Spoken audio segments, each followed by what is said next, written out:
चलिए ब्याज की दर बताना है, क्या होगी यदि किसी निश्चित राशि पर तीसरे साल में 2000, तीसरा साल लिखा हुआ, 3 साल नहीं लिखा हुआ है। ध्यान दीजिएगा, इधर भाषा पर ध्यान दीजिए। तीसरे साल में, 3 साल का नहीं है, तीसरा साल में 2000 रुपया साधारण ब्याज मिलता है। तो तीसरा साल में 2000 रुपया साधारण ब्याज मिलता है, तो दूसरा साल में भी 2000 साधारण ब्याज मिला होगा, पहला साल में भी 2000 साधारण ब्याज मिला होगा। साधारण ब्याज हर साल बराबर मिलता है।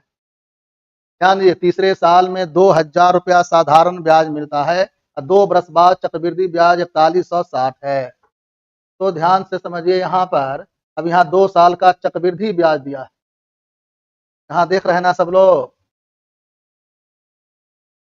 2 बरस बाद चक्रवृद्धि ब्याज, ये है साधारण ब्याज। तो एसआई, 1 साल का 2000, तो 2 साल का कितना 4000।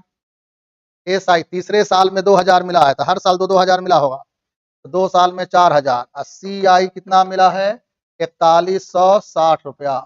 फिर वही क्वेश्चन आ गया, टाइम 2 साल है, तो रेट पूछता है आपसे,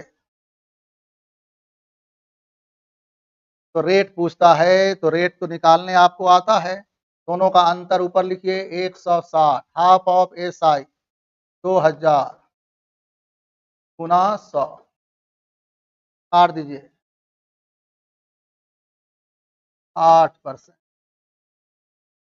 भाषा पर खाली ध्यान दीजिएगा। तीसरे साल का साधारण ब्याज 2000 है, तो तीसरा साल में 2000, तो दूसरा साल में भी 2000, पहला साल में भी 2000, तो 2 साल में कितना 4000 एसआई, 2 साल का सीआई 4160।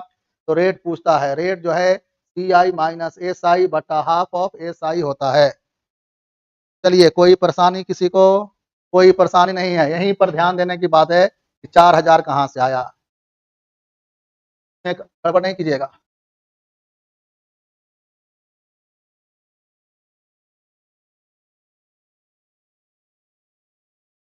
दीजिए, इतना हम लिख दिए।